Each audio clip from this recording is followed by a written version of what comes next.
de presentar a 4 baluartes de la temática y el abordaje de las problemáticas vinculadas a las adolescencias, a las juventudes. Así que, en principio, nos acompaña Hernán Olaeta, que es director nacional de política criminal en materia de justicia y investigación penal y director de la maestría en criminología de la Universidad Nacional de Quilmes.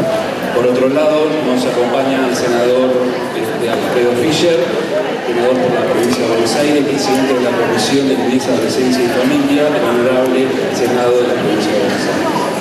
Y por otro lado, nos acompaña la directora nacional de adolescentes y menores con la ley penal de la CENAF, la doctora Gloria Bonata, y finalmente Gabriela Litúa, el doctor Gabriela Litúa, doctor en Derecho y profesor de Derecho Penal y Criminología de la Universidad de Buenos Aires y de la Universidad de la UNPAS, y director del doctorado de Derechos Humanos de la Universidad Nacional de La Luz. Bueno, le damos la palabra a Hernán Olaeta, quien va a disertar acerca de la producción de conocimiento y diagnóstico para el diseño de políticas públicas. Hernán, tiene la palabra.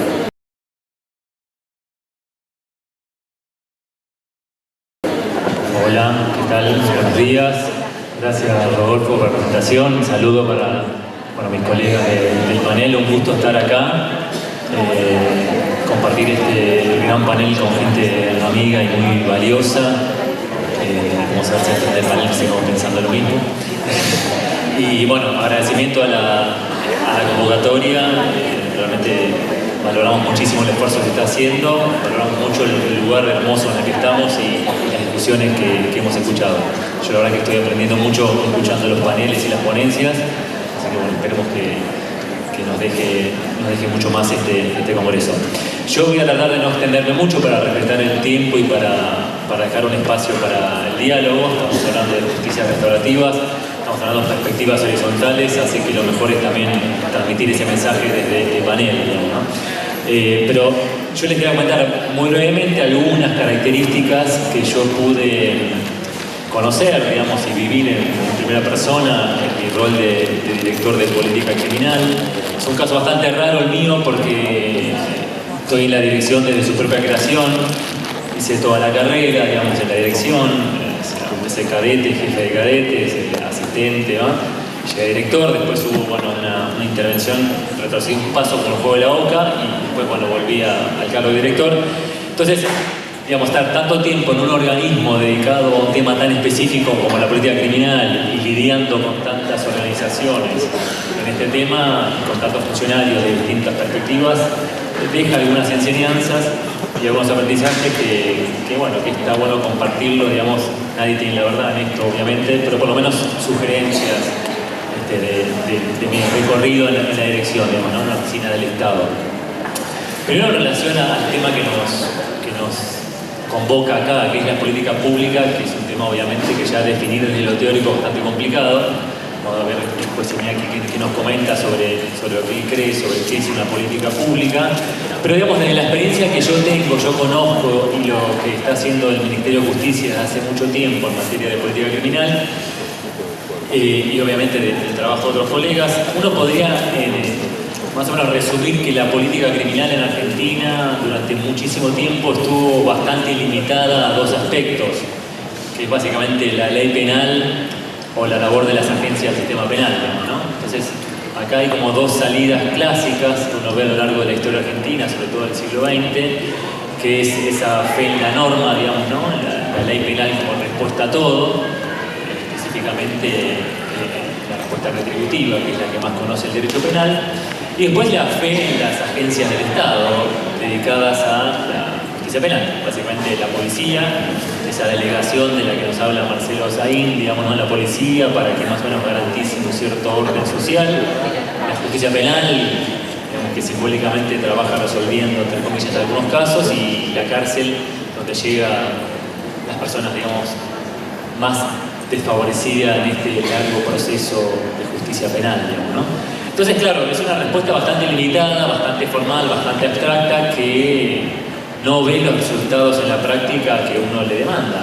Entonces, la idea es, a partir del conocimiento de problema, intentar distintas estrategias, ¿no? Si alguna enseñanza nos deja el paso por estas oficinas es que la estrategia formal, abstracta o punitiva es una estrategia que puede vender periódicos, puede ser importante a los niveles de la demanda punitiva, de la agenda política, pero no es efectiva, no es respetuosa de derechos y no da resultados concretos en la realidad, que eso es lo más importante, ¿no? Entonces, la apuesta fue trabajar desde otra perspectiva distinta, otra perspectiva que apostara, en primer lugar, a la producción de conocimiento, ¿no? Esa fue como la primera gran propuesta que tuvo la dirección a mi cargo, convertirse en un organismo estatal con recursos, con profesionales, con perspectivas metodológicas diferentes, que ampliara la producción de conocimiento científico en materia criminal, en materia penal, en materia carcelaria.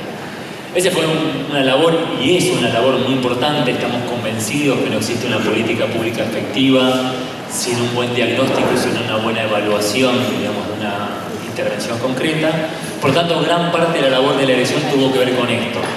Claro, es una labor importante, seguramente indelegable y imprescindible, pero no es suficiente, digamos, ¿no? Contar con buena información, contar con buenos datos, contar con buenas estadísticas suele ser algo demandado, pero más desde el punto de vista discursivo que en la práctica. Lamentablemente hay muy pocas experiencias que toman esta producción científica para llevar a cabo una política de intervención.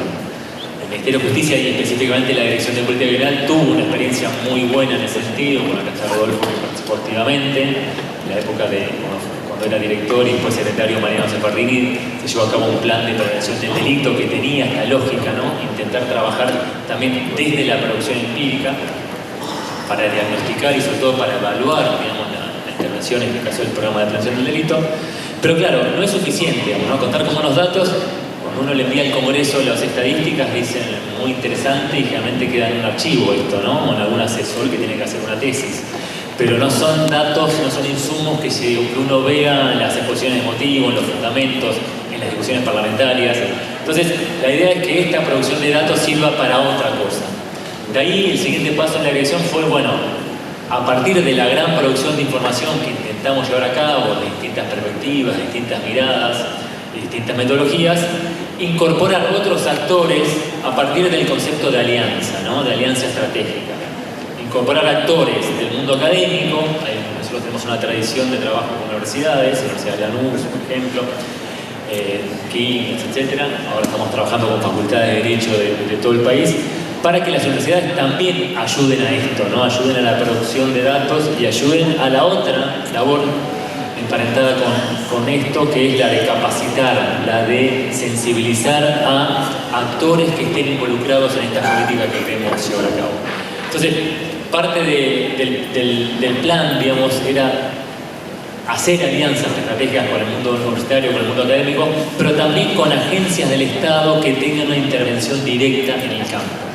De hecho, es un proyecto que, bueno, ya ustedes lo van a conocer en forma más detallada. Hay una ponencia que detalla este proyecto de intervención concreta en problemática juvenil a partir de la perspectiva restaurativa, que es una capacitación que estamos haciendo con la DINAI, nos acompaña Gloria, y con la Universidad, con la Defensoría de Lomas, recogiendo la importante experiencia que tienen ambos organismos, digamos, ¿no? La DINAI, bueno, ni hablar, digamos, la experiencia, el anclaje territorial, el impulso que tienen hacia perspectivas más democráticas en materia de justicia penal juvenil, y la valiosa experiencia que tiene la Defensoría de Lomas, la capacitación que tienen sus integrantes, la cantidad de trabajo, de experiencias de campo que tienen. Entonces la idea fue, bueno, a partir de la experiencia de estos tres organismos, la Dirección de Política Criminal, CENAF, Lomas, hacer capacitaciones basadas en mucha producción empírica y en muchas experiencias de campo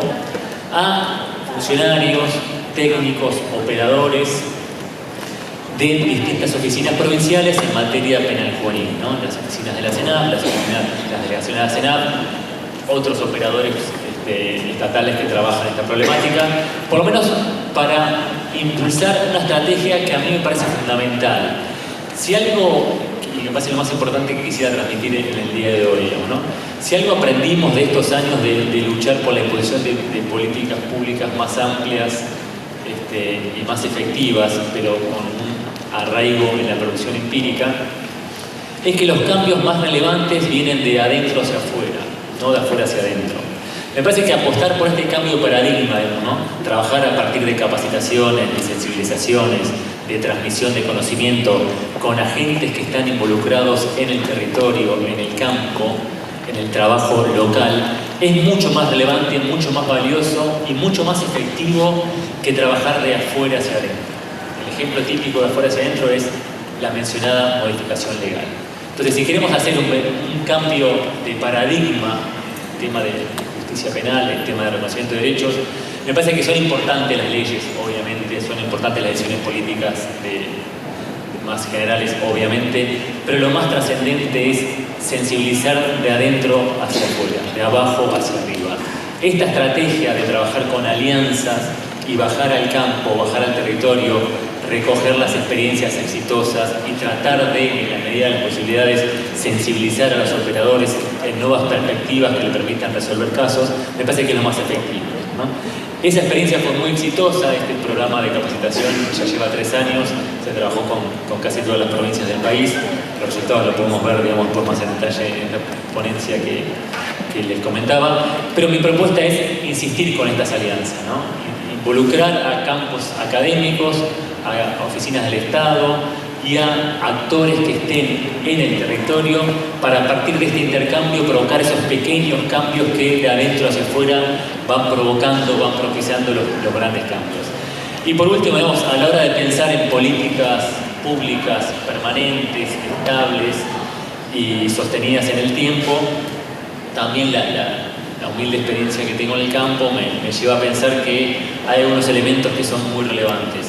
Uno es esta idea de política basada en evidencia. Es un eslogan, sí, pero es un eslogan interesante, ¿no? Empezar a sensibilizar a los decisores públicos que a la hora de tomar decisiones en materia de política criminal, política judicial, política infanto-juvenil, tengan evidencia. Dejar de lado los discursos teóricos, los dogmas y empezar a trabajar un poco a partir de producción empírica, de experiencias de campo concreta. Me parece que eso es una buena herramienta para pensar una política pública efectiva. La otra es romper estos mitos, romper el mito de la ley penal, el mito de la justicia penal y trabajar desde este cambio de paradigma. La sensibilización de gestores. Cuando digo la sensibilización, obviamente que es importante trabajar con los grandes decisores de políticas públicas. Obviamente si un ministro, si un legislador están de acuerdo con esta perspectiva, es muy importante, ¿no? Va a transmitir un mensaje. Pero a veces pasa que los ministros pasan y los ministros a veces se muestran interesados y las políticas nos quedan arraigadas en la agencia, ¿no? Entonces, cuando digo sensibilizar, me refiero también a la sensibilización por abajo, ¿no? De los operadores, de los funcionarios, de los operadores del sistema de justicia penal. Y por último, la perseverancia. Si algo nos muestra el trabajo de la Dirección de Política Criminal y algo nos muestra el trabajo de los organismos más efectivos a la hora de pensar en políticas públicas, es la perseverancia, ¿no? El convencimiento en el mensaje, el convencimiento en el paradigma que uno está defendiendo y perseverar porque los resultados en algún momento llegan. Muchas gracias.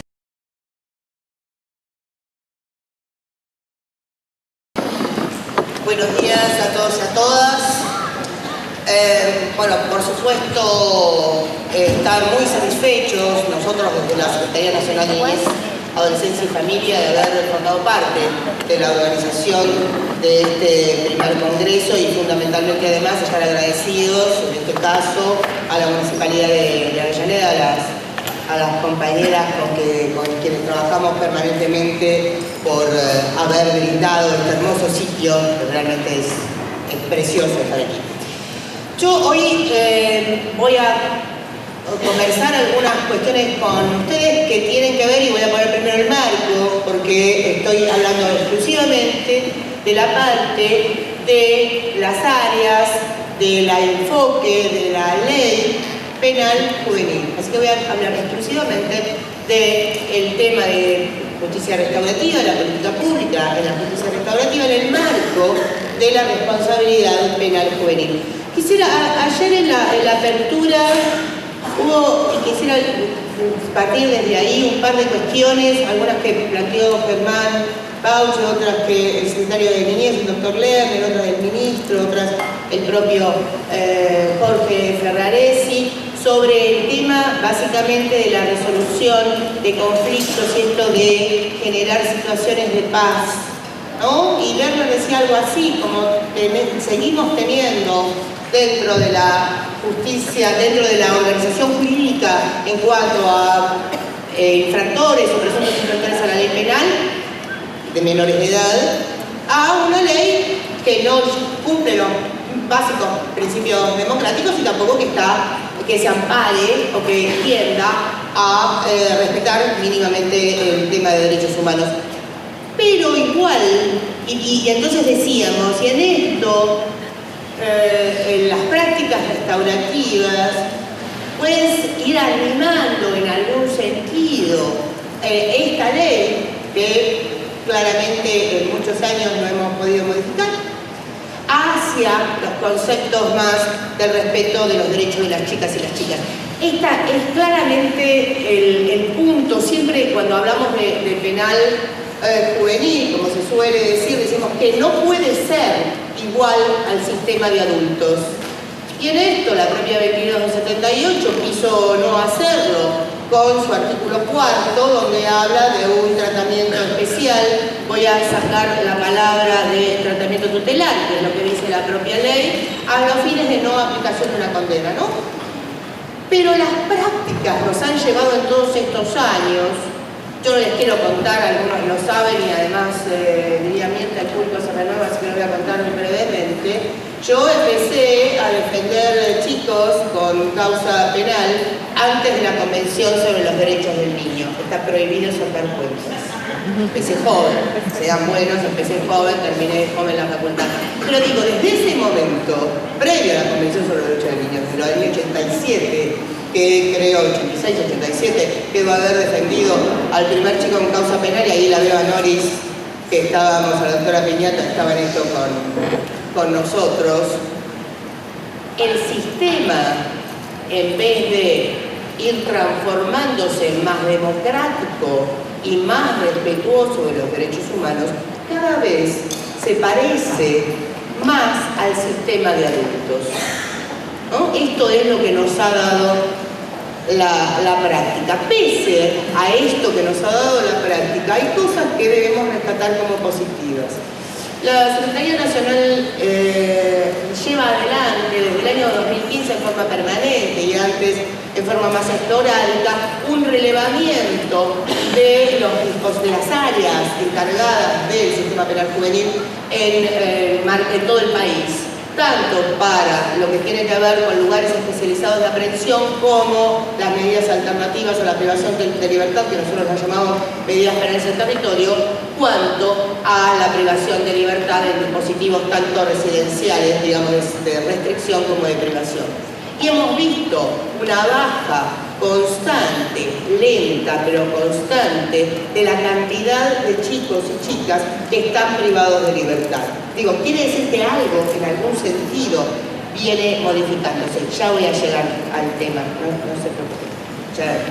Pero era necesario decir en algún sentido que hay en esto alguna conciencia, pese a que el sistema cada vez en algunos sitios se parece más al de los adultos, en cuanto a que los pibes y las pibas son distintos. Debe existir un proceso educativo, debe existir medidas socioeducativas. Entonces, por lo menos en la privación de libertad, esto se viene modificando. Hay números interesantes de la CIPP en provincia de Buenos Aires, donde efectivamente la cantidad de IPP a adultos ha subido exponencialmente, en cambio a personas menores de edad ha bajado en los últimos años, despreciando para el cálculo los años de pandemia, porque efectivamente ustedes que saben más que yo de estadística, nos rompen cualquier cuenta. Ahora, cuando incorporamos la paz, cuando incorporamos la solución de conflictos a través de otra vía, como es la justicia restaurativa, como es las prácticas restaurativas, el enfoque restaurativo, hay una señal que tenemos que tener bien clara y bien presente. va de suyo que tanto medios de comunicación como algún decisor político como algún partido, hasta podría decir, pide mayor punición, más baja de edad de no punibilidad, mayor cárcel. ¿Cómo era esto de cárcel o bala que dijo alguien por ahí estos días, no? O hace un tiempo. Tanto para adultos como para chicos y chicas. Ahora, debemos defender fuertemente lo que es el enfoque restaurativo, la práctica restaurativa y no permitir que se cuele al no punible por la puerta engañosa del enfoque restaurativo o la práctica restaurativa. Está claro que mala de la época de la dictadura, no respetuosa de los derechos humanos, fuera de la Convención sobre los Derechos del Niño, de Riyadh, Beijing, y sigue la larga lista y las recomendaciones del Comité sobre los Derechos del Niño, nuestra ley dice que punibles son de 16 para arriba y 16 para abajo las áreas de protección, las áreas de restitución de derechos, no las áreas penales. Esto está claro. Y creo que para defender fuertemente lo que es el enfoque restaurativo, debemos ser duros en ese marco, debemos ser fuertes en ese marco, para que no se cuele el punitivismo a través del enfoque restaurativo, de la práctica restaurativa. Esto me parecía importante señalarlo, porque lo estoy inventando porque un marciano vino y me lo contó, no, porque lo estamos viendo en algunas jurisdicciones. Nosotros tenemos competencia en todo el país, somos rectores de política penal juvenil en el país y hemos recorrido todas las jurisdicciones y vemos que a veces, hasta con buena voluntad, si se quiere, no digo que sea de gente mala, pero como una forma de respuesta ante el delito, antes de la edad de punibilidad, se llevan adelante determinadas prácticas desde las propias áreas penales en cuanto a las prácticas restaurativas, de esta forma violentando claramente lo que la propia ley de la dictadura no quiso, en la época de la dictadura sí, después tercero a modificarla. En cuanto a la experiencia que nosotros estamos llevando adelante, estoy viendo que me quedan 6 minutos. ¿Voy bien? Bien. Yo me autocontrolo, sí, entiendo, por favor, es un placer autocontrolarme, está usted como moderadora además. Con Rodolfo nos conocemos mucho y nos queremos un montón. Entonces, decía, de la experiencia que llevamos nosotros vimos 3 grandes momentos para la política pública para aplicar prácticas restaurativas. La primera, como forma anticipada de finalización del proceso. Esto claramente. Esto mismo que dice la observación 24, ¿no? Evitar a los chicos y las chicas el tránsito por el proceso penal. En este sentido hemos apoyado, hay múltiples experiencias en el país, hemos apoyado tanto técnica como financieramente algunas, estamos charlando con algunas provincias, estamos acompañando fuertemente a algunos municipios en ese mismo marco. Obviamente con el concierto, y en esto que decía Hernán también, de trabajar juntos con el concierto y el acuerdo con el Poder Judicial, ya sea dependiendo cada jurisdicción, si en la causa, si el proceso lo lleva el juez o lo lleva adelante el fiscal, ¿no? Pero esto es un trabajo que claramente, obviamente, debe estar articulado entre las áreas especializadas en penal juvenil como con el Poder Judicial. Si no, la verdad, no da frutos en ningún sentido. El segundo punto que nosotros lo vimos como muy interesante, y a mí me gustaría, ya que me dijo que como me autocontrolo me puedo extralimitar también, me gustaría contar brevemente, es cuando la práctica restaurativa se aplica en virtud del artículo 4 de la 2278 a los fines de no aplicación de pena. Y esto fue muy interesante cómo lo vinimos llevando adelante, y además un ejemplo concreto, creo que hoy a la tarde está el juez Muínquez de Tucumán, justamente en Tucumán con él, donde él dice, antes de querer ver cómo viene la medida socioeducativa, en este caso en particular, en este proceso, me parece necesario una práctica restaurativa para esta solución de conflicto entre esa víctima y ese victimario, que ordena la aplicación de prácticas restaurativas, si te estoy sacando parte de lo que ibas a contar, Miguel, perdón. Prácticas restaurativas, Miguel Asís es el encargado dentro de la dirección a mi cargo de un área nueva que se completó, se creó cuando nosotros empezamos el 10 de diciembre del 2019 y entendimos, creo que ayer el doctor Lerner lo comentaba, de la necesidad de tener un área específica de justicia restaurativa, de prácticas restaurativas dentro de la zona. Bueno, entonces decía, en este artículo 4 que a veces vemos que en algunas prácticas judiciales está un poquitito olvidado, dejadito de lado, lo que no se aplica en exceso.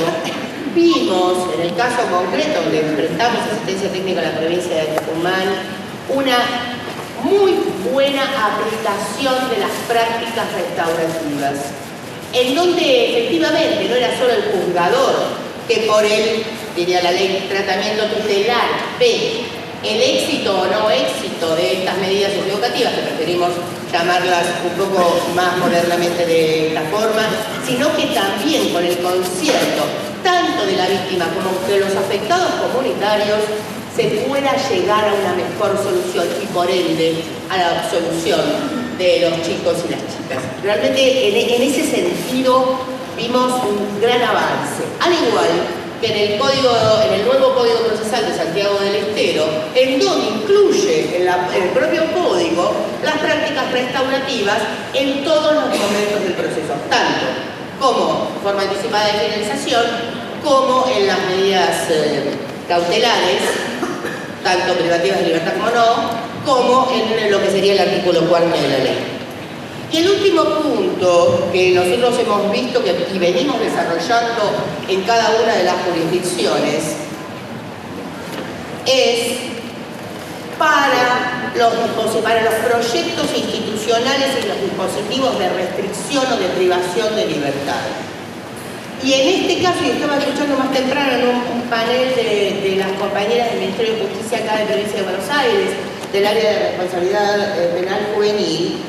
¿Para qué? Para generar efectivamente estos proyectos institucionales y además lo que serían el código de convivencia, no me gusta mucho llamarlo código de convivencia, los dispositivos de privación de libertad, que tengan efectivamente a los fines de la aplicación, tanto de vivir como de la aplicación de cualquier tipo de sanción dentro del dispositivo, una práctica restaurativa. Los que conocen el tema dentro de cualquier lugar de encierro, cualquiera, tanto lo que es un lugar de privación de libertad por un delito como en otros, hay grandes niveles de conflictividad y las prácticas restaurativas y el crecimiento, porque cuando hablamos de pibes, ¿qué hablamos? Hablamos de generar, acompañar a esos chicos en este desarrollo progresivo y acompañarlos en esta formación de ciudadanía. Y en esto, la práctica restaurativa, esta forma de resolver el conflicto, esta forma de buscar un punto de paz, es básica en cualquier ámbito. Pero me voy a ceñir a esto en particular. Y hemos trabajado fuertemente con algunas provincias, y me gustaría solo poner el ejemplo de dos, en este caso, en donde no solo los proyectos institucionales tienen prácticas restaurativas, sino además que se han generado con participación adolescente.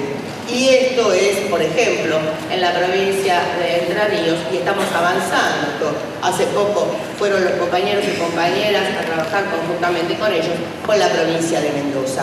Entonces, nosotros vemos, y ahí sí ya cierro, como política pública, importante estos momentos, y los venimos desarrollando, en cuanto a la justicia restaurativa o a las prácticas restaurativas. Y una cosa ahora sí para cerrar.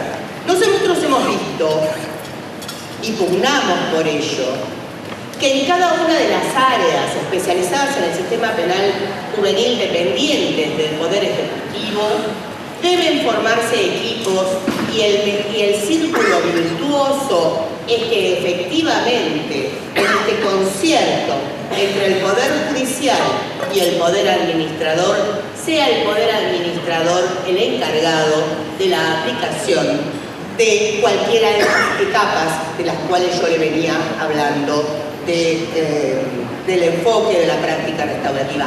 No niego y valoro las experiencias que se vienen llevando adelante desde el Poder Judicial o de los ministerios públicos de las defensas. Digo, me parecen absolutamente valiosas, pero creo que podemos profundizar en las áreas de los ejecutivos, tanto nacionales como provinciales, que lo lleven adelante de las áreas en este sentido. Al igual que llevan adelante la privación de libertad, al igual que llevan adelante las medidas alternativas a la privación de libertad. Es una herramienta más para acompañar a nuestros chicos y a nuestras chicas a poder ser felices, estar en paz y poder encontrarse con su comunidad en un lugar que no sea la vulneración, que no sea el delito. Muchas gracias a todos.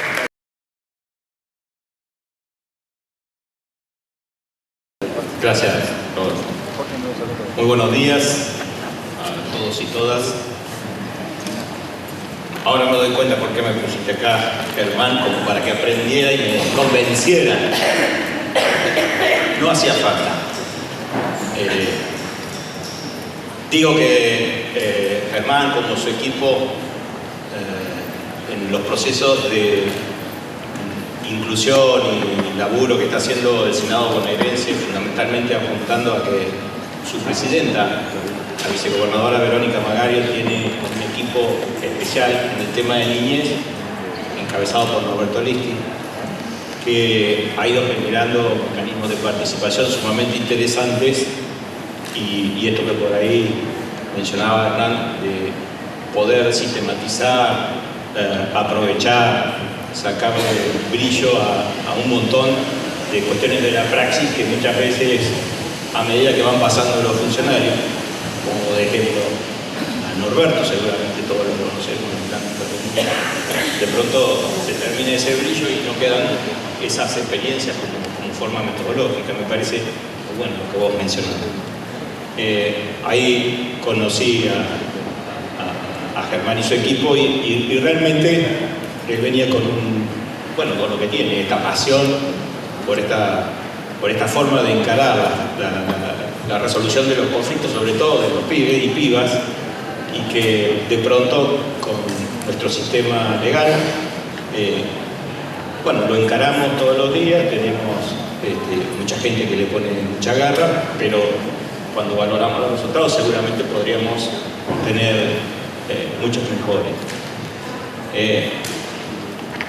Por eso lo tomé desde el primer momento y nos pusimos manos a la obra, y hoy tenemos un proyecto que está muy avanzado para que la provincia de Buenos Aires tenga una ley de justicia restaurativa que nos permita encarar un mecanismo alternativo. Pero por ahí contarles, porque tengo 10 minutos y así como ustedes se le hace corto, por ahí a alguien que viene del mundo de la praxis se me hace inmenso. Pero, ¿por qué estaba convencido desde antes que Germán me metiera con pasión en esto? Es que desde joven, y también hace mucho, Gloria, en el proceso de pacificación de un país centroamericano que después de ser el primero en el continente que logra la subversión del Estado a partir de la lucha armada, como fue el de Nicaragua en el año 79, el movimiento que generó el Frente Sandinista, logra el poder, y unos 10 años después de un sangriento proceso de lucha intestina, empiezan los procesos de paz, y un grupo importante de argentinos tuvimos la posibilidad de trabajar en eso desde la OEA. Y si hay algo, tuvo muchas falencias, de hecho todavía están siendo apagadas, y bueno, es un proceso de discusión en Nicaragua. Pero toda la costa oriental, la del Caribe colombiano, se separó en dos grandes partes, que son la región autónoma del Atlántico Norte y el Atlántico Sur, y eso me parece fue uno de los grandes logros, que constitucionalmente tienen dos regiones realmente autónomas, tienen procesos autónomos de elección de sus autoridades, de sus mecanismos de justicia. Y en el de la Autónoma Atlántico Norte, al grupo que nos tocó ir a trabajar ahí, la reinserción de los excombatientes, nos tocó convivir con un montón de situaciones que se daban en un ámbito donde no hay Estado. No había Estado por incomunicación y no había Estado, por supuesto, porque estaba en un proceso de guerra, un proceso bélico importante. Y ahí tuve mi primer encuentro real con lo que son las prácticas de justicia restaurativa. Por supuesto que no conocía ni el término, y a partir de ir involucrándome en esto, empecé a ver que se podían resolver graves conflictos, aún los que se dan en flagrantes violaciones a lo más básico de los derechos humanos, hasta los más sencillos, que podían ser, no sé, que un chancho le comiera el maizal al vecino, o de los más sencillos. Pero todo terminaba en procesos donde un consejo de ancianos, con su propio idioma, el misquito, porque esto era una comunidad muy chiquitita, la Micamba, a la orilla del río Pinzaporca, casas emplazadas, una comunidad sin propiedad privada, es decir, los terrenos eran de todos, las casitas emplazadas sobre pilotes, porque el río Pinzaporca sube y baja de manera. En ese ámbito, ese espacio de resolución de conflictos resolvía conflictos, reitero, de la más variada. Y me tocó vivirlo porque, bueno, en el grupo también había unos colombianos, a los colombianos les encanta la música, así que se alquilaron un equipo de música que rompieron en el proceso y después hubo y aún en otro idioma, porque nos costó con poca gente que hablaba español, ver cómo se pueden resolver. Y tenían una serie de casos que resolver de manera absolutamente, no sé, sin norma escrita, no sé cómo se dice esto, de manera pragmática. Y cómo se resolvían los problemas, cómo iban tensionando las dos partes, y con un mediador, a veces que también hacía de traductor, se iba encaminando y la cuestión se solucionaba. Y nos quedó a todos los que asistimos a esto una cuestión que después analizábamos al trabajar las conclusiones de la misión. Luego me tocó ser intendente, ya muchos años después, de una comunidad muy pequeña del interior bonaerense, y también en esto que mencionaban los que antecedieron al uso de la palabra, los que me antecedieron, me tocó vivir desde el lugar que tiene un intendente,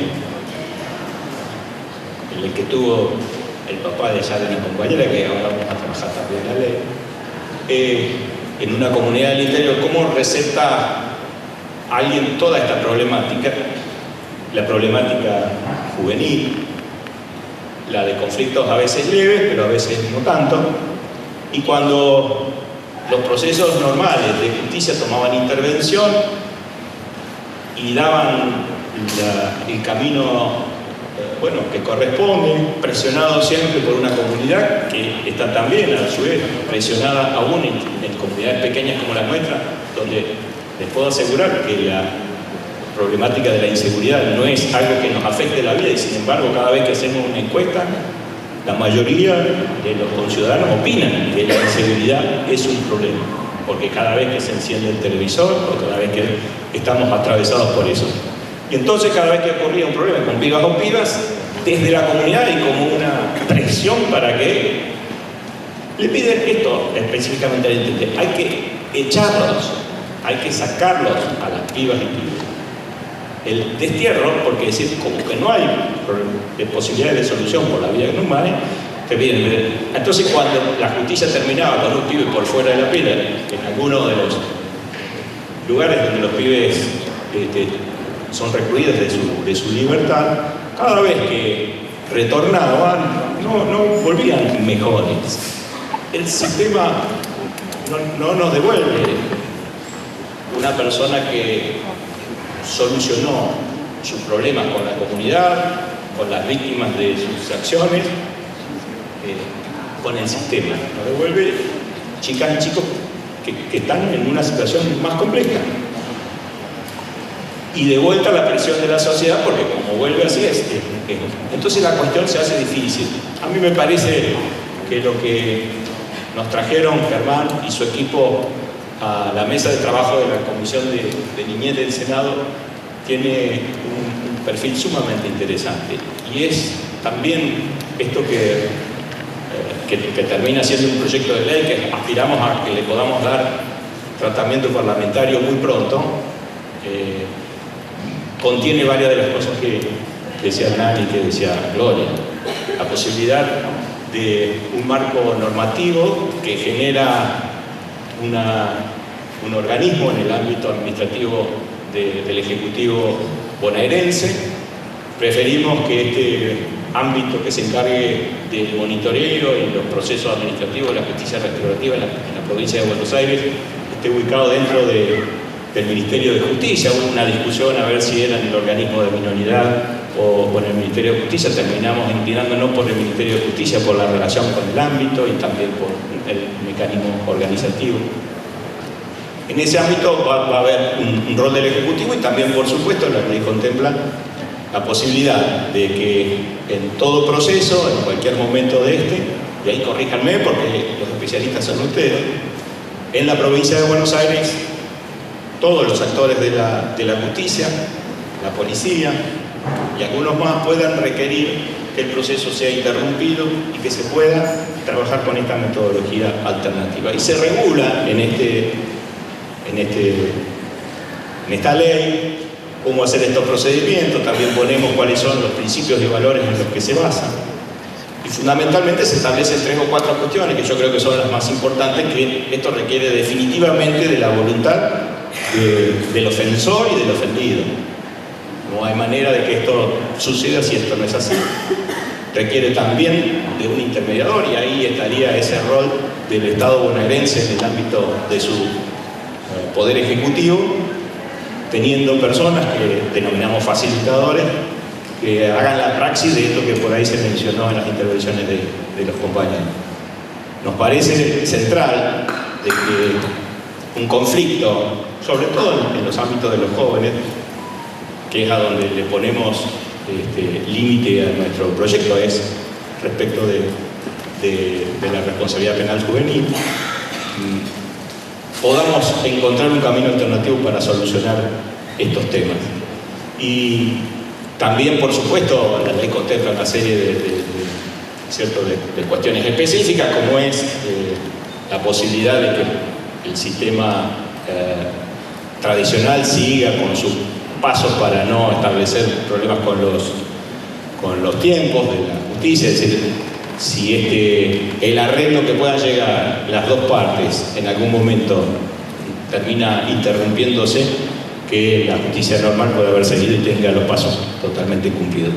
Yo tengo mucha expectativa de que este proyecto, que todavía no estamos en condiciones de socializarlo, pero sí estamos ya charlando y debatiéndolo con más gente, con más intérpretes, estamos abiertos a que esto sea un instrumento, una herramienta que nos sirva a los bonaerenses para empezar de a poquito a incorporar un instrumento más para que nuestra sociedad pueda ir encarando nuestros problemas por un camino alternativo y poder tener un resultado mejor ante nuestras problemáticas.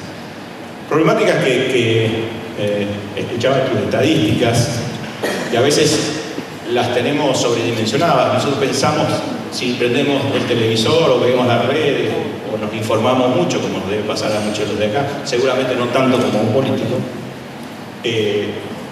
pensamos que hay un alto porcentaje de incidencia juvenil en la problemática de seguridad, que realmente no es tan así.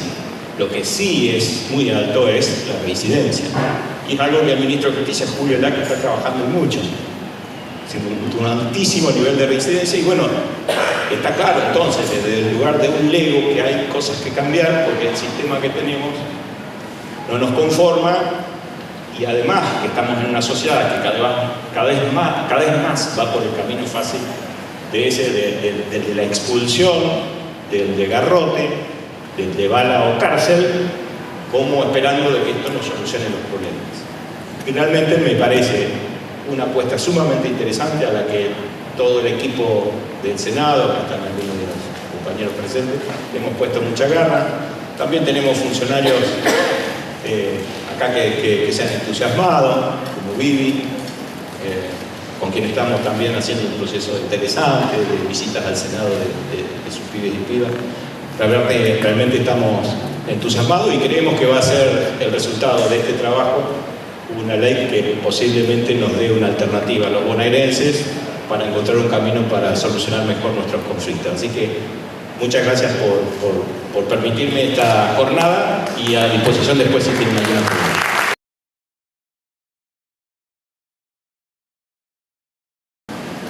Muchas gracias por, iba a decir la invitación, pero por dejarme participar en este caso de este evento del que he aprendido mucho de este panel y de la forma de realizar este evento, de las participaciones de distintos lugares, desde la función pública, legislativo, de la función ejecutiva, las universidades, actores, actrices del sistema judicial, pero también el que se vincula con la satisfacción de derechos y también la vulneración de derechos, las personas que sufren vulneraciones.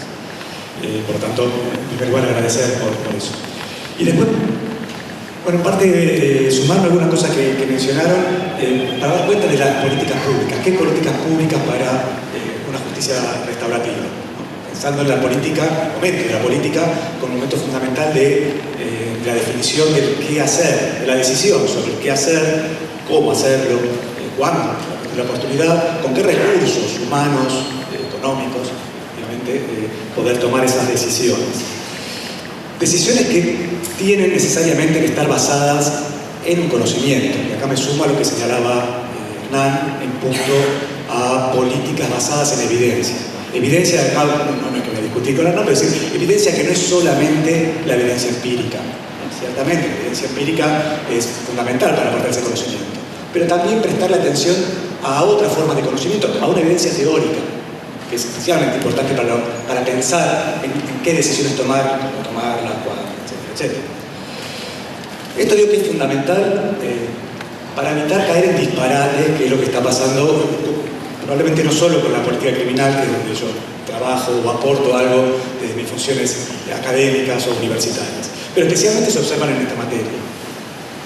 Un profesor, en este caso escocés, pero que desarrolla su tarea en Estados Unidos, marca la diferencia entre las políticas del estado de bienestar, las políticas vinculadas con la satisfacción de derechos, las políticas criminales, se refiere a él, dedicar a nuestro criminólogo, esas políticas del welfare, las llama él, del estado de bienestar, que estaban especialmente basadas en esas informaciones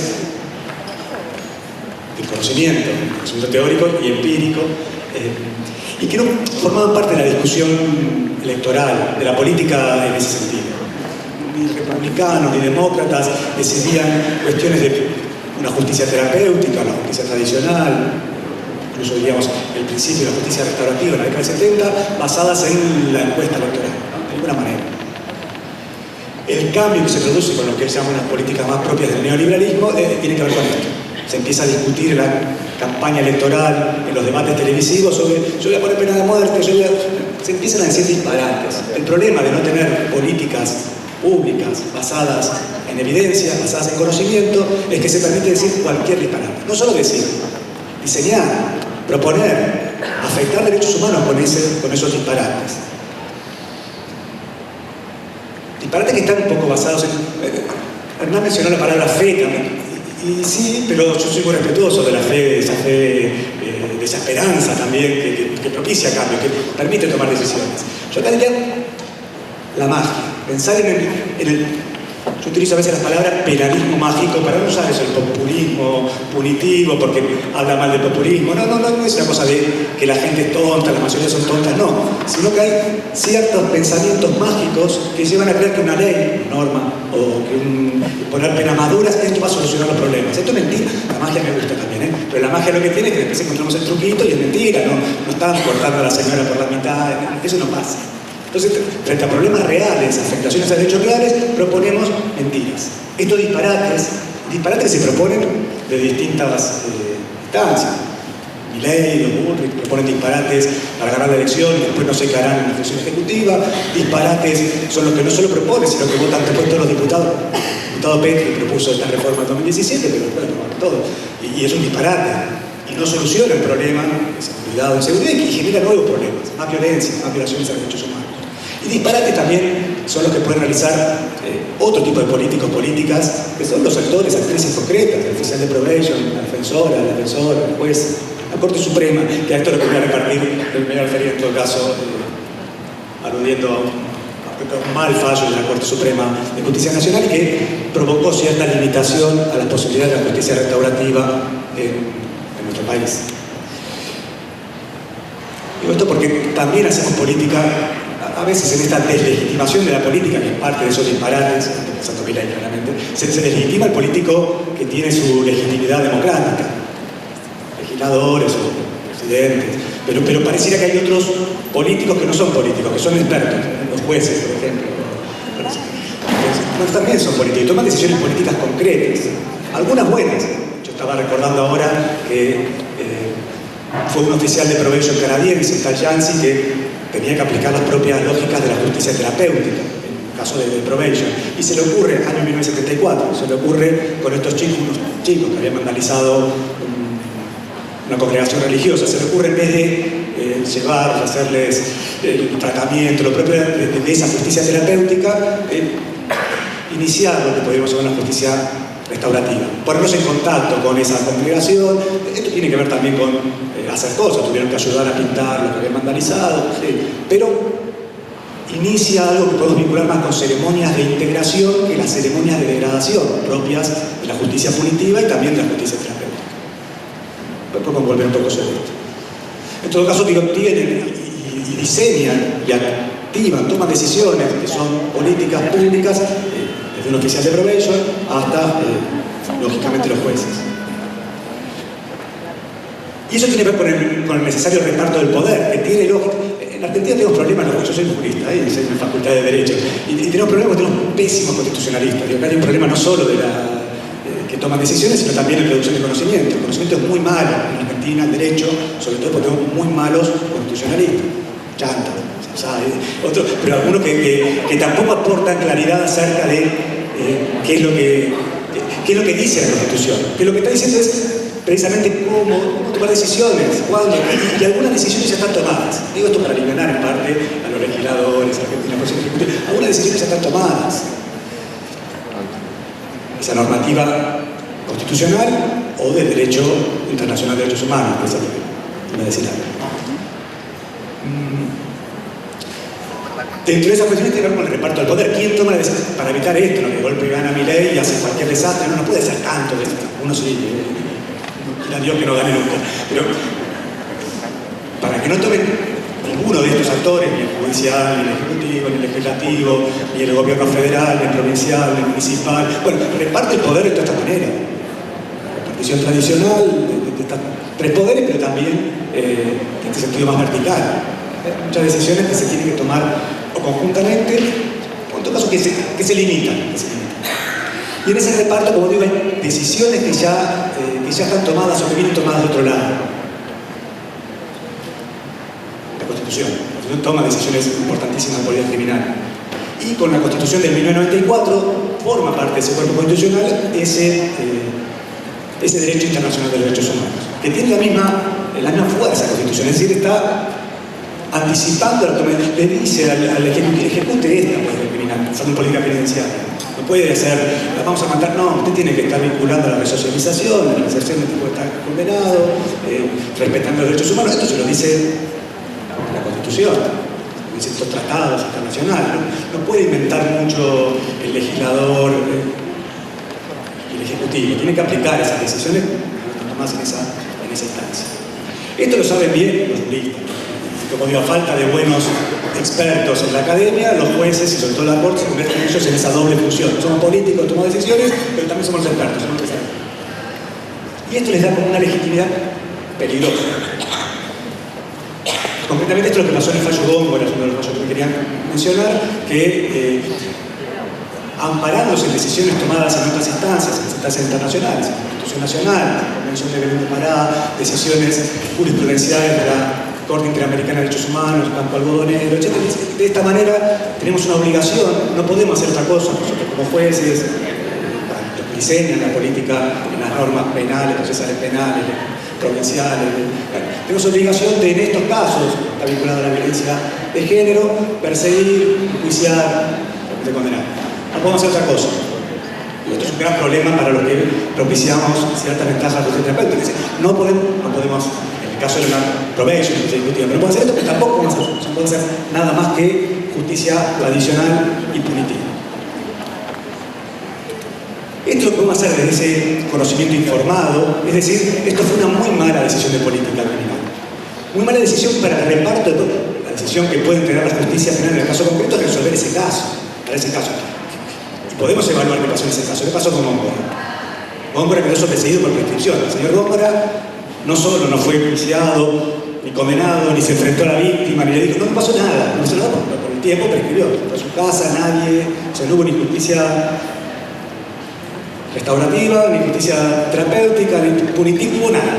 Bueno, entonces podemos decir, esta decisión política fue un fracaso, un desastre. Pero además tiene un problema por esa legitimidad que tiene la decisión de la Corte, y en este caso lo que dice no es la decisión de la Corte, la decisión de la Corte que está aplicando derecho internacional humanitario, se está aplicando la Constitución, es extenderse a otras instancias. Y, como sabrán, defensores, bueno, hay cierto problema para este tipo de materia. También porque fue una mala política, porque se equivocó la Corte. Pueden decir disparates, Milei, el diputado Petri, pero Maqueda también. Se pueden equivocar.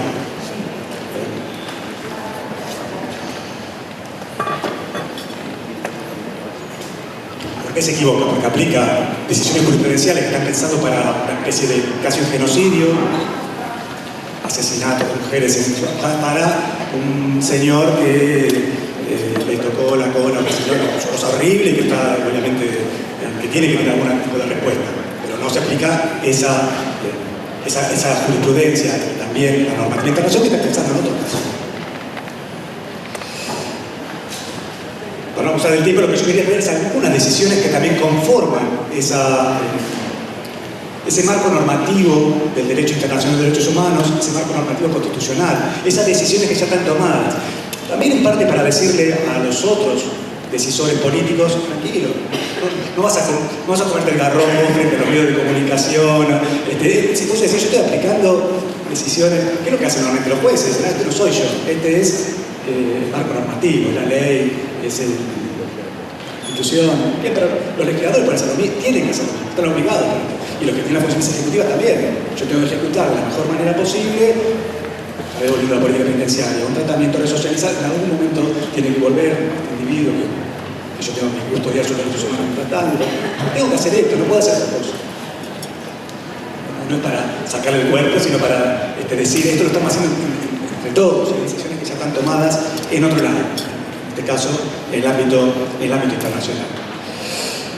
Y lo que quería decir es que, además de estas decisiones que se mencionaron, además de las decisiones muy importantes en materia juvenil, que ya mencionó acá la compañera, nos están diciendo qué tenemos que hacer en esta materia. También hay decisiones que ciertamente forman parte del soft law, que nos indican la necesidad de instrumentar una justicia restaurativa.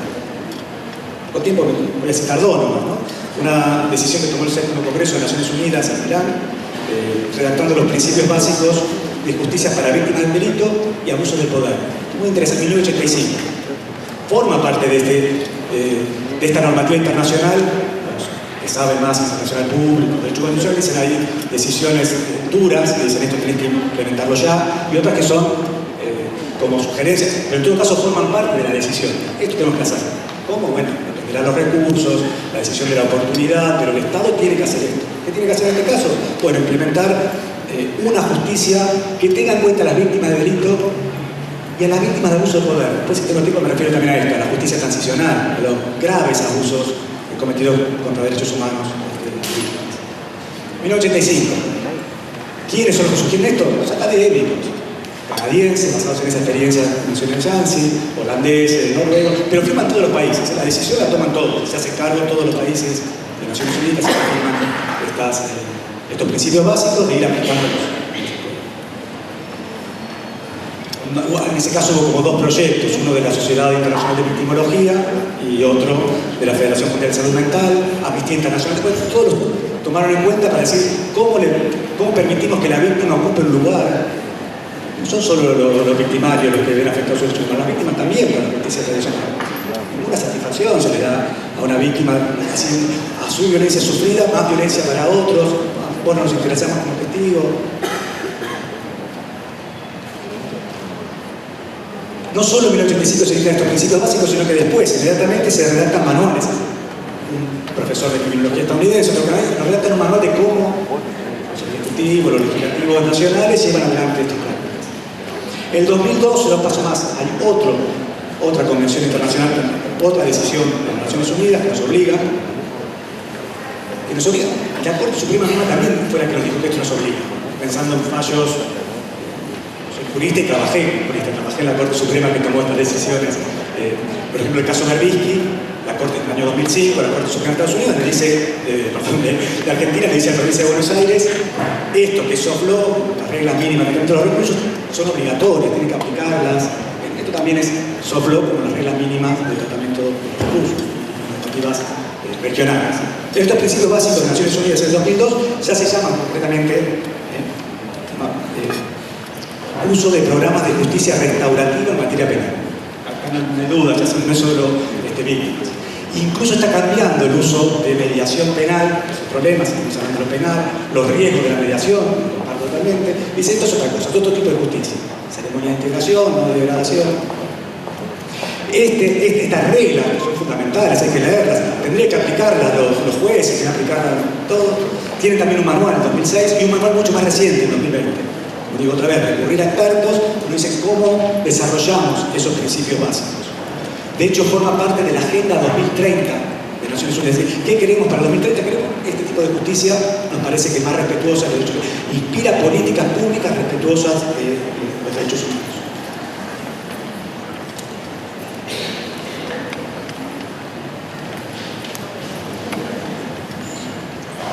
¿Por qué? Respeto a sus derechos humanos de quiénes? De los victimarios, que no vamos a hacer puré, volver a la lógica patrimonial, pero también las víctimas. Las vamos a empoderar, les vamos a dar algún tipo de respuesta. Vamos a hacer algo que no sea más, seguramente más complicado. Tal vez más difícil de explicar, no es un eslogan. Pero no sé qué, no, es más complejo, hay que desarrollar. Pero es efectivamente cierto, no es más. Es verdad, hay resultados. Los convierte en sujetos de derechos.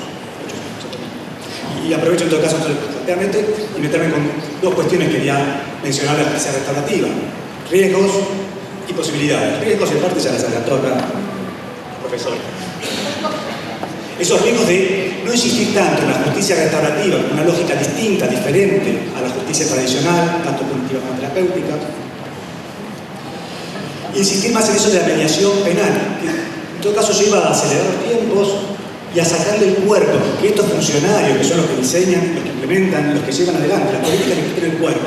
Es un problema de las partes, de la víctima y los empoderamos, pero falsamente, para que entre ellos diriman el problema. Que en definitiva lo quieren sacarse el lío encima, tengo que ir tantas veces a declarar, todo ese plus de nueva victimización que genera la justicia tradicional, lo evitamos, hacemos todo más rápido y llevamos probablemente a respuestas punitivas. Ya no a reforzar la justicia tradicional, sino algo peor. Respuestas más violentas. Es lo que se verificó en Estados Unidos en el final del siglo XX y tal vez nosotros estamos viviendo algo parecido. Pensar que la mediación, esa participación de la víctima, tiene que ver con la justicia rápida, con la flagrancia, con los juicios abreviados. Esto es mentira, esto no es justicia restaurativa. Todo lo contrario. Si termina en pena, no es justicia restaurativa. Si hacen ceremonias de degradación, de ignorar a las partes, es decir, si es más fácil para el funcionario, no hay justicia restaurativa. Para los funcionarios es más difícil. Esta lógica neoliberal se va a pensar la justicia restaurativa es devolver los conflictos, el Estado interviene menos. No. Se dieron en Canadá, se dieron en Irlanda, lugares donde el Estado interviene y sobre todo le pone el cuerpo. Funcionario, funcionaria, juez, profesora, le pone el cuerpo y es más costoso en términos de trabajo. Lo otro sospecha que sea más rápido, hacen más estadística, tienen más condenas, parte del penalismo mágico y no es justicia restaurativa. Pero por todas las posibilidades que especialmente vemos ya no solo en delito de bagatela, que también es grave, pero no en esto de los chicos que vandalizaron, pintan, también la cuestión de la reparación, que tiene que ver con lo económico y que a veces a nosotros no nos gusta meternos en el tema, es importantísimo. Económico que a veces es dentro de las posibilidades. Si los pibes lo que pueden ofrecer es su fuerza de trabajo, bueno, con la pintura, nos ayudamos a pintar, pero eso es reparación. Reparación en términos económicos. ¿Sí? Porque esto fue fundamental es fundamental para todos estos delitos menores de identidad, pero que afectan a otros vulnerables, realizados por vulnerables, pero que afectan especialmente a otros vulnerables. Esto no nos damos cuenta. Las víctimas no suelen ser ricos y famosos, las víctimas, ni nosotros. Las víctimas son personas más vulnerables a la victimización. Y a estos son vulnerables, indudablemente. Y repararlos, y la reparación económica es lo más importante. No los jodamos más, no le vamos a perder tiempo y dinero, y demos algún tipo de empoderamiento material. Pero esto lo vemos especialmente en estos procesos que mencionó recién el senador, los procesos de justicia transicional. Acá Argentina es un caso excepcional, y que mencionaba Orgullo, juicio y castigo, memoria, no reiteración, sí, excepcional. Y que nos llena de orgullo, sobre todo cuando vamos a países como España, que es todo lo contrario, olvido, negación, no hacemos nada, ganaron los malos y ahí están. Pero en la mayoría de los otros países donde se censora la justicia transicional, empezando en Sudáfrica, otros países africanos, la lógica Ubuntu, Colombia, Nicaragua, en otros países especialmente no se recurrió a la justicia tradicional, no se recurrió al juicio, castigo, cárcel, no, se recurrió a esto de enfrentarse, complicado, complejo, pero de enfrentarse con víctimas, victimarios, lógicas que son propias de la justicia restaurativa y con un peso muy importante en lo económico y que tal vez hoy, por una cuestión cronológica, estamos llegando a ciertos problemas en nuestro, siento que me orgullece el proceso de memoria, verdad y justicia. ¿Por qué? Un juicio en el que estuve hace poco, 25 o 50 victimarios localizados, 12 vivos. De esos 12, 6 no pueden estar en juicio porque están allá y acá. Los otros en domiciliaria. Ese tipo de justicia en un momento no se puede realizar. No están todos muertos. El franquismo, son todos muertos. Pero, si estamos pensando en esto otro, es decir, ¿qué efectos tuvo? Podemos mencionar casos que son conocidos porque surgen de las investigaciones judiciales. ¿Qué pasó con los ingenios en Jujuy, Salta, esta riqueza? Pensemos en cómo reparar a esos trabajadores de los ingenios que fueron asesinados o por sus familias expropiadas y enriquecidos, o sea, no el dueño del ingenio, los hijos, los nietos, la empresa, gordo, papel prensa, estoy mencionando casos que no los estoy inventando yo, están en ese expediente. Bueno, pensar en esa justicia reparadora, restaurativa, también en términos económicos, nos puede dar un alcance equisitivo. Siento con las posibilidades, estoy pensando un poco en voz alta y conjuntamente con ustedes, ¿no? Pensar cómo hacemos para volver a la situación original, de que el que se aprovechó indebidamente un acto de derechos humanos no obtenga ventaja de eso, y el que lo sufrió, bueno, sea empoderado, sea reparado, en este caso podría ser la comunidad. Pero pensar otra vez en voz alta y de alguna manera cerrando estas discusiones sobre los riesgos y las posibilidades de estas nuevas formas de justicia. Muchísimas gracias.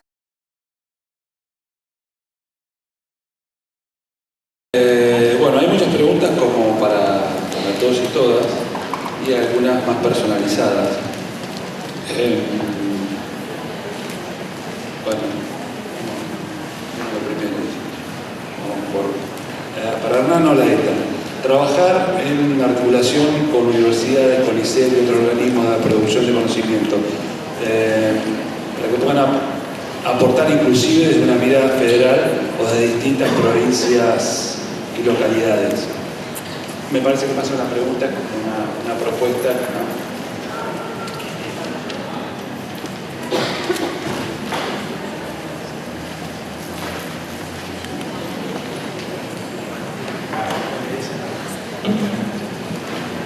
Censura.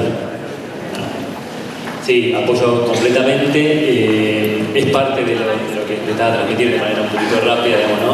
El tema de armar estas alianzas estratégicas para la producción de conocimiento empírico y teórico, levanto lo que sería que es muy valioso también. Y en eso sí, en Argentina, en la prensa en particular, en Argentina en general, hay muchísima investigación sobre estos temas, muchísima producción que lamentablemente no siempre se utiliza para una política. En general queda bastante anclado a nivel académico, que es importante, pero no es tan relevante a estos fines de intervenir en la realidad. Porque se trata de eso, digamos, ¿no? Como hablamos de producción empírica y producción teórica para las políticas públicas, es intervenir en la realidad para cambiar, digamos, ¿no? Esto es rescatable en esas experiencias nosotros con que trabajamos con criminología de los sociólogos de Chicago, ¿no? De decir, bueno, hagamos producción empírica pero para cambiar la ciudad de Chicago, ¿no? Lo que se necesita es cambiar. Y no tener miedo a estos términos, ¿no? Cuando decimos producción científica. Bueno, hay que también usar esos datos para mostrar lo que se hace. Normalmente muchas de estas organizaciones, de estas experiencias, de estas iniciativas que estamos compartiendo acá, son muy valiosas, provocan cambios en la vida de personas, de chicos y chicas, especialmente acá, pero no siempre tienen ese rigor metodológico, esa forma de organización para poder mostrarse y para poder replicar. Hay como un dejo ahí, ¿no?, de informalidad, de todos somos emprendedoras, emprendedores, tenemos ese costado así como medio hippie de ir a la praxis, pero de no tener ese rigor metodológico. Y creo que eso también es un llamado de atención para todos los que estamos acá, ¿no? Tratar de organizar esto que estamos haciendo para que se pueda mostrar. No hay nada mejor para sensibilizar a la autoridad que mostrar un resultado concreto. Entonces también es un llamado para que estas experiencias también de alguna manera se sistematicen, se organicen y se difundan de manera más rigurosa. Pero sí, apoyo completamente el comentario. Tomo el atrevimiento de hacer un llamado del otro lado, poniéndome en operador. Y me parece también porque mismo en estas articulaciones para llevar adelante capacitaciones, formación o asistencias técnicas, también el llamamiento es para las autoridades, a quienes tienen poder de decisión, para que generen las condiciones de posibilidades para que los operadores se puedan capacitar, para que se puedan formar, para que las asistencias técnicas tengan un correlato sistemático en el tiempo, porque si no es muy difícil solamente con voluntades o por fuera de los horarios de trabajo. Bien, una pregunta para el senador. Dice, ¿cuál es la instancia política en la que se encuentra el proceso de ley, más allá del desarrollo técnico de la misma? ¿Qué posibilidades reales hay de su aprobación? Bueno, está en génesis, está por incorporarse, hemos terminado las últimas modificaciones entre los que los estamos elaborando, así que lo voy a presentar después de la próxima sesión, que es el 15, porque pretendo que en la que sigue tome estado parlamentario y ya empiece a tratarse en comisión. Así que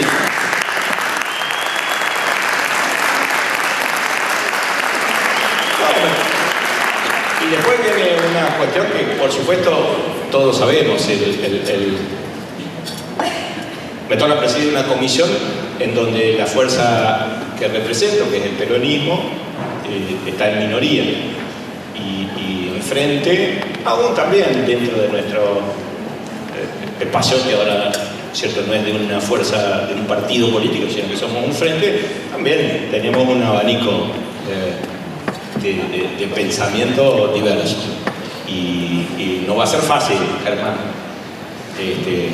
Después de la última reunión, que algunos de los compañeros lo finalizaron, ya en la próxima reunión de bloque tuvimos algunos llamados de atención para ver por qué camino estamos tratando de meter a la comisión de línea. Pero en ese sentido le vamos a poner toda la garra y aspiramos que en la próxima sesión el proyecto tome estado parlamentario para ser concreto en la respuesta. Sí. Se está preguntando acerca si se está previendo en el proyecto de ley la participación voluntaria en los encuentros entre víctima y ofensor. Sí, hay en el proceso ese, por supuesto que puede intervenir ¿cuál? Sí. La pregunta la hicimos nosotros. Bien. No es eso lo que preguntamos. A ver, dale. Si, por ejemplo, en el proyecto de ley está previsto que la voluntariedad de las dos partes sea respetada, que si uno tiene voluntariamente ganas de participar, ofensor o víctima, sí, puedo participar independientemente de la voluntariedad del otro. Que puedan ser procesos paralelos o si la voluntariedad de la víctima afecta que el otro no puede hacer el proceso restaurativo. ¿Y qué tipo de delitos comprende? Porque no es lo mismo delitos más simples que, por ejemplo, no sé, causas graves como homicidios o otros tipos de delitos.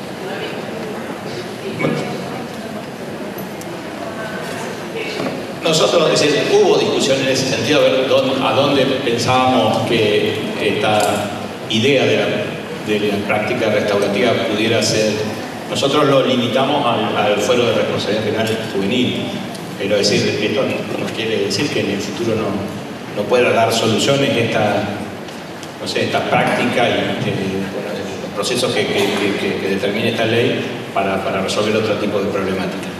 Y por supuesto, para que esto termine con el proceso común, con el proceso penal, requiere que el inicio esté signado por la voluntad de ambas partes. Y eso es, ineludible.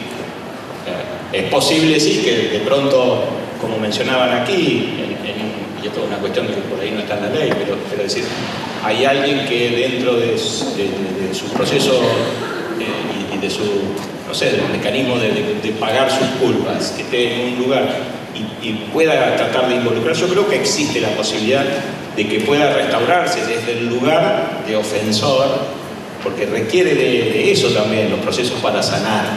Requiere que, por supuesto, uno siempre se pone al lado del ofendido, pero me parece que para los que esperamos que esa persona que se corrió de lo que uno marca y de lo que tenemos que respetar, como decía acá el compañero, como norma, como ley, cuando te corriste, el que se fue tiene que sanar también el que se corrió, para que cuando vuelva los demás podamos aceptarlo.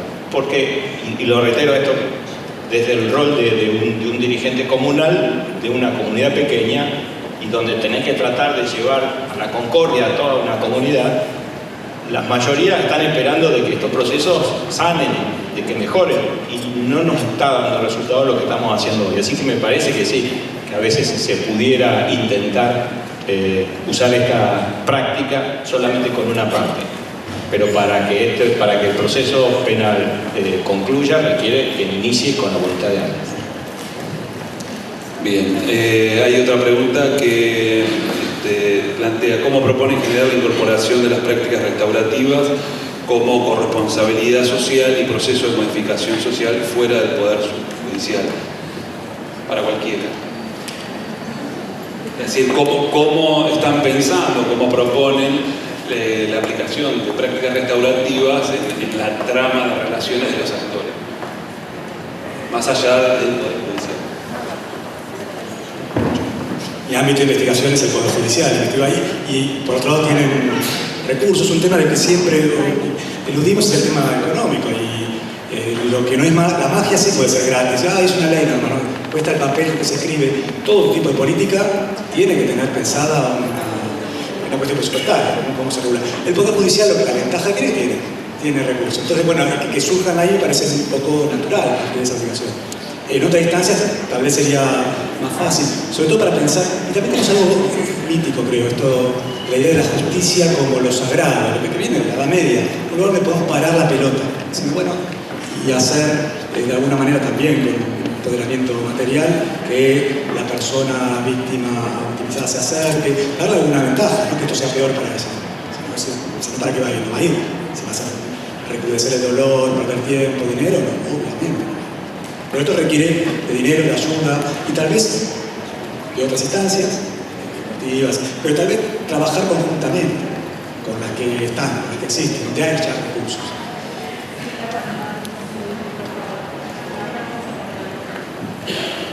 Una pregunta que me parece que cualquiera la puede responder, que tiene que ver con los TTD, digamos, tribunales de tratamiento de drogas. Si conocen la experiencia y qué opinión les merece en relación a la justicia terapéutica.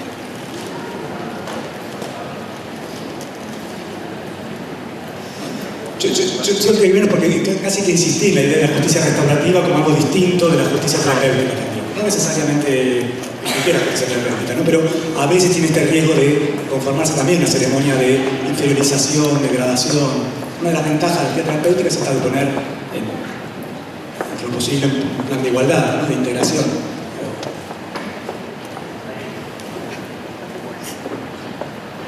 Tampoco vamos a ponerme a tanto. Pero sí hay una cuestión de una nota al pie con respecto a estos institutos que tal vez sí desde lo teórico uno cuestiona que hay de fondo ahí, la filosofía y demás, Pero a veces hay una mirada pragmática que me parece que también hay que valorar, digamos, ¿no? Que a veces hay algunos institutos que son polémicos, dan para debatirlo, pero que tienen efectos prácticos buenos, digamos, ¿no? O sea, si esto hace que menos pibes caigan en el sistema penal y tengan una respuesta alternativa, bueno, también se lo puede pensar desde ese punto de vista pragmático, ¿no? O sea, si esto implica que no estén en cana, capaz que es valioso. Bien. Bueno, ¿qué opinan de la justicia restaurativa como práctica abolicionista, como plantean algunos efectores de justicia? No, a mí me parece, me quedé ahí. Cualquier cuestión que tenga que ver con que la apropiación de, digamos, con que los procesos no sean apropiados por, voy a tomar la lógica de la magia, ¿no? Por magos con lenguajes extraños, y entonces que de todas formas expropia tanto a la persona que ha sido víctima de un delito como a aquel que lo ha infringido, es válido. Pero ¿por qué dice el porque no hay no es la resolución económica, no es la justicia restaurativa, no es el Poder Judicial, no es el Poder Ejecutivo, son todas. Entonces, a respuesta de eso, la verdad no me cierra, en ese sentido lo pensaba. Si no pensamos en determinadas, la justicia, el enfoque restaurativo, la práctica restaurativa no soluciona el tema del delito. La justicia punitivista pura no soluciona. Son varias cuestiones que debemos ensamblar en un concierto de una sociedad más democrática. Esto que decía el compañero de la expulsión por parte de la propia comunidad a quien es propio. Y además de ser propio, que lo que pasó es porque es producto de esa misma comunidad, no es un ajeno, no es sacámelo. Entonces, digo, un sistema será aplicar el enfoque restaurativo, otro sistema será la reparación del daño causado, otro sistema será que la víctima, si no quiere ir, no vaya, pero que igual el ofensor pueda a través el ofendido sea representado a través de su comunidad y el ofensor entonces tenga un derecho de hacer un proceso restaurativo, digo por la pregunta que habían hecho ustedes.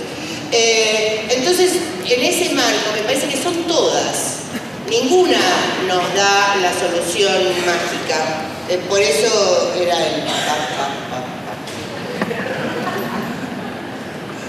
Bueno, creo que nos estamos extendiendo. Vamos a hacer una pregunta más. ¿Cómo imaginan que se puede incorporar la justicia y práctica restaurativa en relación a la violencia del Poder Judicial con los judiciables?